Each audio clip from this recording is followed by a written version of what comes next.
난독 극복기. 나다움. Being myself. 네 번째, 나답게 글을 쓰는 것이 핵심이다. 작년 겨울부터 블로그를 통한 브랜딩 글쓰기와 독서 모임을 진행하고 있다. 감사하게도 사회에서 나름 인정받으신 분들이 스터디에 신청해 주실 때가 많다. 브랜딩 블로거로서 변화를 꿈꾸는 분들이기에 다른 브랜딩 스터디와는 확실하게 차별되는 준비를 하고 인사이트를 나누어 드리기도 한다. 처음 스터디의 문을 두드려 주셨을 때 블로그 글쓰기를 확인하고 점검하는 시간을 가진다. 대부분은 아래와 같은 사례를 가지고 있는데 이분들의 공통점이 무엇인지 한번 찾아보자.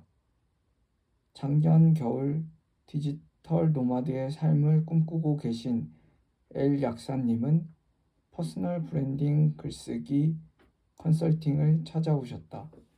이분의 글을 하나하나 점검하며 살펴보니 대부분 발행글이 질병에 관한 정보 또는 질병 치료 약을 소개하는 제품 홍보 글이었다. A 블로거는 영어를 전공하였기에 영어 원문 필사 모임을 모집하여 하루 필사했던 종이를 사진에 찍은 뒤 1일 인증 블로그 포스팅을 실천하고 있었다. 이런 것도 재밌겠네. K회사원은 퇴근 후 자신이 좋아하는 부동산 이야기를 블로그에 포스팅하기로 결심했다. 부동산 투자하는 직장인의 타이틀로 퍼스널 브랜딩 글쓰기로 하고 싶다고 했다.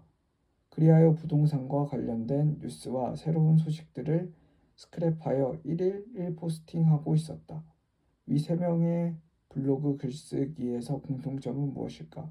바로 나라는 사람의 정체성이 드러나지 않은 나답게 쓰지 않은 글이다. 퍼스널 브랜딩 글쓰기에서 가장 중요한 것이 있다면 단순한 정보와 인증 일기와 관련된 글은 쓰지 않아야 한다는 것이다. 그런 거 하지 말라고? 대부분의 사람 이 글을 올릴 때 단순하게 기록하는 용도, 새벽 기상, 필사, 독서 서평, 개인 일기장 혹은 수익을 창출하기 위한 간접 홍보나 정보 내용 등의 글을 올리는 경우가 있다. 정말 미안하지만 이런 글은 챗 GPT를 통해서도 만들어낼 수 있는 단순한 정보성의 글이나 다름없다. 그치? 타인의 관점에서 잘 생각해보자. 단순하게 기록하는 개인 인증의 용도가 정말 퍼스널 브랜딩을 쌓아가는 글일까? 물론 글이 하나씩 차곡차곡 쌓아가는 느낌을 보며 나 자신이 글로써 성장하고 있다고 느껴지겠지만 이것은 퍼스널 브랜딩과 아무런 연관이 없다. 더 중요한 것은 어떤 생각과 관점의 글을 쌓느냐다. 사람이란 자고로 자기에게 도움이 되는 사람을 찾는다. 네, 도움이 되는 거. 내가 하는 것도 결국 도움이 필요한 거는 요약하는 거는 약간 찾을 것 같긴 해. 글이나 영상이든 마찬가지다. 영화나 게임을 할 때는 재미와 즐거움을 얻기 위해 자발적인 콘텐츠 소비가 일어나기도 한다. 그래, 재미있는 거. 책도 마찬가지다. 우리가 책을 찾아 읽을 때 나에게 필요한 것을 고르는 것과 같은 이치라고 보면 되겠다. 여러분이 읽고 있는 이 책도 지금 여러분에게 필요하고 도움이 될 것이라고 생각하기에 읽고 있다. 습관? 형성? 근데 읽다 보니까 다양한 생각을 하게 되는 것 같긴 해. 그동안 퍼스널 브랜딩으로 성공한 사람들의 글과 시중에 나와 있는 브랜딩 글쓰기와의 관련된 책과 강의를 듣고 나서 깨달은 중요한 인사이트가 하나 있다. 만약 여러분이 퍼스널 브랜딩 글쓰기를 통해 인생을 바꾸고 싶다면 진정 나만이 쓸 수 있는 글을 써야 한다는 것이다. 그치, 유니크한 거. 나만이 쓸 수 있는 글이란 그 누구도 경험해보지 못한 나의 경험이 들어간 글이다. 나의 경험이 있는 글은 꼭 내가 성공했다는 성공담만 적은 것이 아니니 내가 실패했을 때의 경험담도 모두 포함된다. 사람은 자기가 경험해보지 못한 스토리와 생각을 훔쳐보는 것을 좋아한다. 다시 반복해서 이야기하지만 경제신문 요약, 챌린지 인증, 미라클 모닝 등과 같은 글은 퍼스널 브랜딩 글과 전혀 연관이 없는 글이다. 퍼스널 브랜딩이란 개인, 나라는 사람의 시각과 관점이 드러난 사람 냄새가 나는 글을 의미한다. 그러니까 유일한 나만의 그런 거지. 이것이 퍼스널 브랜딩 글쓰기의 핵심이다.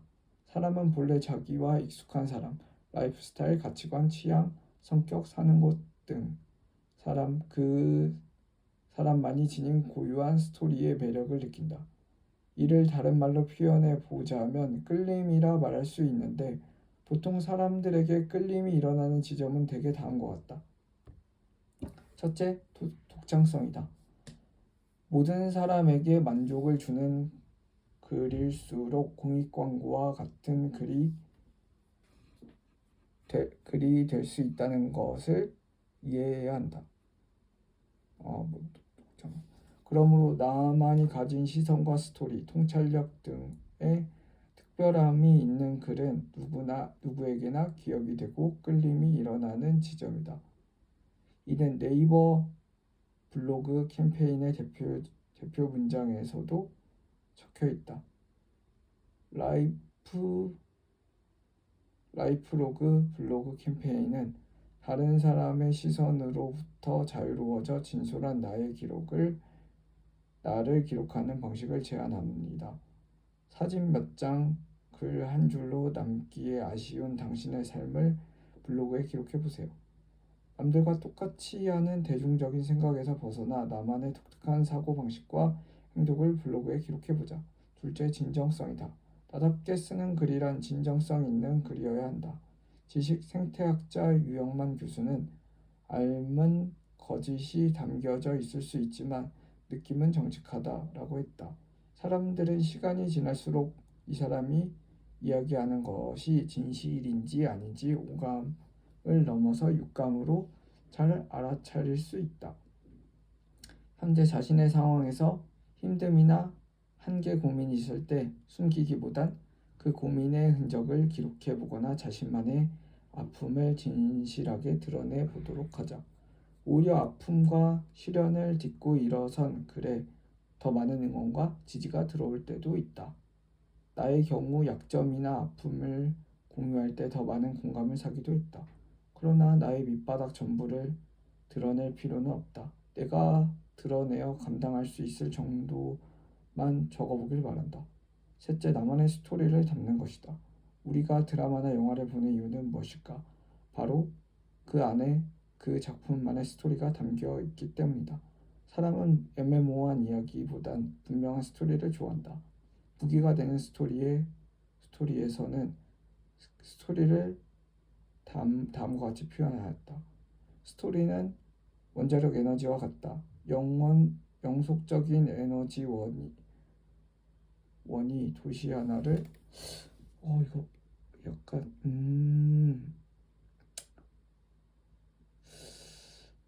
스팀 플랫폼 스토리는 원자력 에너지와 같다. 영속적인 에너지 원이고 도시 하나를 가동할 만큼 큰 힘을 발휘한다. 인간의 관심을 몇 시간씩 붙잡아 놓을 수 있는 것은 스토리밖에 없다. 훌륭한 스토리에는 누구도 눈을 뗄 수 없다. 실제로 신경과학자들에 따르면 사람은 평균적으로 자기가 가진 시간의 30% 이상을 공상에 보낸다고 한다. 딱 나네. 어떤 스토리를 직접 읽어보고 있을 때만 빼고 말이다. 이유가 뭘까? 나는 공상이 항상 많은 것 같은데 30% 넘는 것 같아. 스토리가 공상을 대신해주기 때문이다. 타인에게 없는 자신만의 고유한 스토리를 글로 적어보자. 고유한 스토리는 다른 말로 남다른 생각의 이야기다. 남다른 생각 속에 자신의 목소리를 용기 있게 내고 자기만의 숨겨진 고유함과 탤런트를 드러내자. 두려움을 떨쳐내고 내가 가지고 있는 솔직한 감정과 심정까지도 드러내보자. 한때는 세상 사람들과 너무 동떨어진 이야기를 적다 보니 스토리의 매력이 떨어질 수 있다고 생각했다. 그러나 최근에 나는 이 생각이 깨져버렸다. 오히려 게임 속 캐릭터와 같은 인물이 많은 사람이 오히려 게임 속 캐릭터와 같은 인물에 많은 사람이 열광한다는 것이고 그 얘가 바로 빵 먹다 살찐 떡 본명 양효진이라는 크리에이터다. 닉네임의 유래는 학창시절 PC방에서 게임 닉네임을 정할 때 본인이 좋아하는 빵과 떡을 앞에 놓고 자신의 상태를 중앙에 적어 현재의 빵 먹다 살찐 떡이 탄생했다고 한다. 고숭이라는 별명이 있는데 고릴라와 원숭이를 닮았고 빵을 굉장히 좋아하며 에그타르트를 가장 좋아한다고 자신을 소개하고 있다. 내가 생각하는 진정한 성공이란 물질적인 소유를 뛰어넘어 다양한 경험, 관계, 추억 등에 관한 스토리를 소유한 사람이다. 누구에게나 공평하게 주어진 시간의 유한함 속에서 자신만의 독창성과 독특한 경험의 자산을 쌓은 사람은 나답게 산 삶이다. 그것이 결국 가치 있는 스토리이며 나다운 브랜딩으로 보답되리라. 롤모델을 찾아 배우고 실행하는 미친 노력이 필요하다. 굶어 죽은 예술가는 스스로 충분한 재능이 있다고 믿는다. 잘 나가는 예술가는 거장을 스승으로 삼는다. 뭔 말일까? 예술가는 절대 굶어 죽지 않는다 라는 책 속의 한 문장이다. 감사하게도 많은 분들이 나의 글을 보고 글을 잘 쓴다, 재능이 있다라고 말씀해 주신다. 그러나 난 처음부터 글쓰기에 탁월한 재능이 있는 사람이 아님을 고백한다. 지금의 내가 될 수 있었던 것은 롤모델을 찾아 배우며 연습하고 실행하고 실험했던 노력 덕분이다. 이었다. 나의 롤모델은 현실과 책 속에 모두 존재한다. 현실에서 나의 첫 번째 글쓰기 롤모델은 대학교 교수님이다. 20살의 나는 글쓰기를 매우 싫어했다. 대학교 1학년 교양 필수 과목인 글쓰기와 읽기, 강의에 결석하고 싶어 어떻게든 그날은 꼭 아팠으면 좋겠다고 생각했던 때가 있었다. 교수님께서 내주셨던 A4 두 쪽짜리 에세이 과제가 너무 어려워 일주일 내내 방구석에서 끙끙대던 나였다. 겨자도 먹지 않았는데 눈물방울이 눈동자를 모두 가려 뿌연 시야로 컴퓨터 모니터를 온종일 바라보기만 했던 그 시절의 나는 내가 봐도 찌질하기 그지없었다. 그렇게 일주일 동안 내 머리를 쥐어짜며 밤새워 고생한 두 쪽짜리 글쓰기 과제 점수는 어땠을까? 내가 노력했던 과정에 비해 참담한 점수인 D로 찾아왔다. 잠시 나의 뇌에 정전이 왔다. 충격이었다. 결과를 보며 암담의 골짜기에 빠져들었으나 여기서 포기할 수 없는 이 감정은 도대체 무엇일까? 나라는 사람이 D로 끝나지 않길 바랬던 마음이었을지도 모르겠다. 수업이 끝난 뒤 내 글쓰기에 무엇이 문제였을지 궁금해서 교수님을 찾아가 정중하게 여쭤보았다. 그런데 여기서 문제가 생겼다. 교수님이 어떻게 수정하고 보완해오란 말씀을 해주셨는데 그게 무슨 말인지 도저히 이해되지 않았다는 거다. 그때 깨달았던 사실은 나의 언어 이해력이 대학생 수준이 아닌 그 이하였다라는 것이다.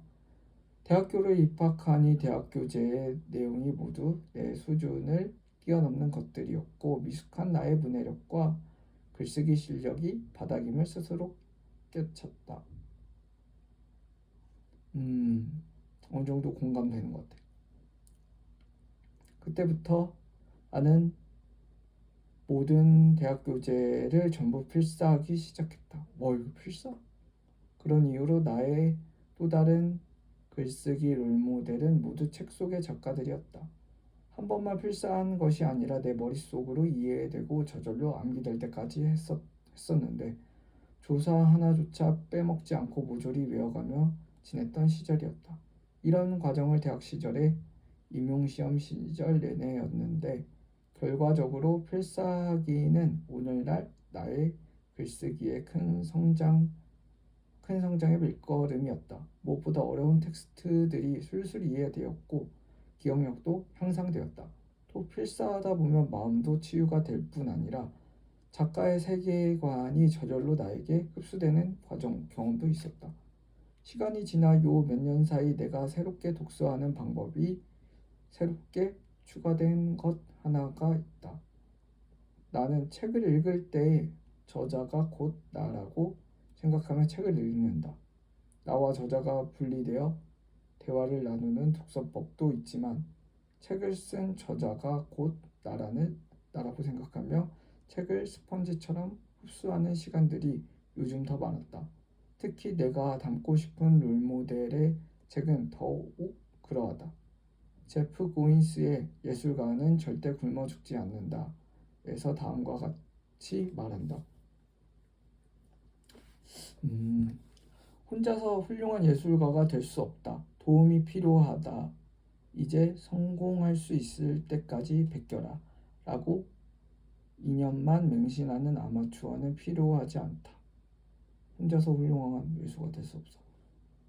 그러니까 뭐 참고하고 베끼면서 근데 이거를 맹신하는 아마추어는 필요하지 않다. 그게 아니라는 건가? 우리에게는 더 많은 장인이 필요하다. 자기만의 가게를 열기 전에 10년 동안 연습해온 초밥 요리사가 있다.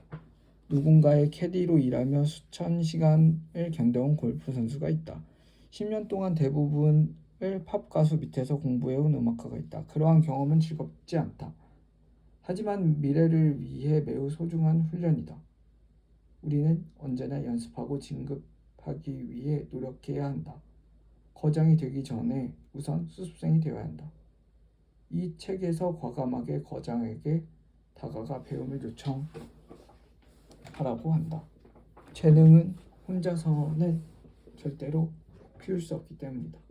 나 역시 단기간에 퍼스널 브랜딩에 성공할 수 있었던 가장 큰 공로도 거장과 같은 사람들이 내 주변에 있었기 때문에 직접 찾아 나섰기 때문이다.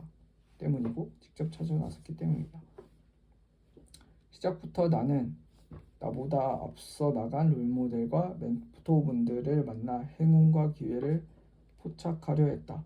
고3 대학 입시 성적이 그리 좋지 않아 20살에 재수하던 시절 좋은 성악 스승을 적극적으로 찾아 나섰다. 주변에 성악하는 친구들을 통해 정말 남다른 선생님을 수소문하며 찾게 되었다. 성악가 교수님이시지만 음성학을 연구하셔서 성악의 발성 메커니즘을 알고 계신 분이라는 거다. 대부분 성악가가 내기 어려운 고음을 여기 오면 시원하게 뚫어줄 수 있다고 했다. 자기도 그렇게 해서 변했다는 친구의 말에 이끌려 나는 N 교수님을 찾아뵙게 되었다. 배움을 시작하며 나의 성악 실력이 기존과는 다른 목소리로 바뀌었다. 아무랬던 재수생의 인생이 풀리게 되는 경험을 하게 되면서 그때 이후로 나는 내가 먼저 적극적으로 좋은 스승님이나 멘토를 찾아야겠다는 다짐을 했다.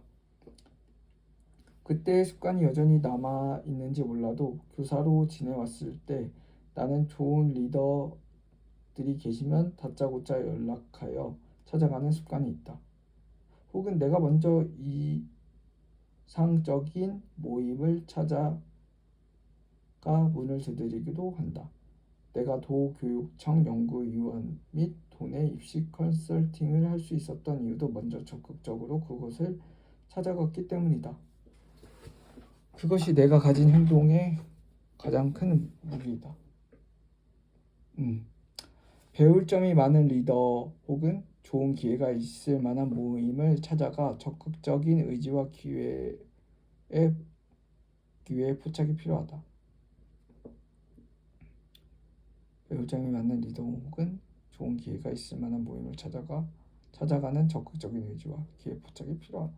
처음 블로그를 시작했을 때부터 나는 작은 행운을 보았고 그 행운의 기회를 나의 것으로 만들기 위해 노력했다.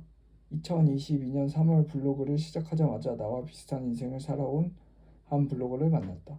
그분을 보자마자 나는 전자책을 구입했고 이후 그분의 블로그 글을 읽으며 나는 적극적으로 그분께 다가갔다.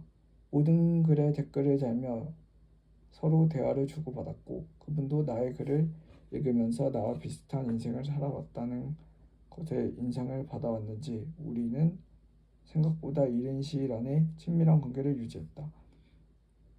그분은 현재 유튜브에서 경제 인플루언서로 크게 성장하고 있다.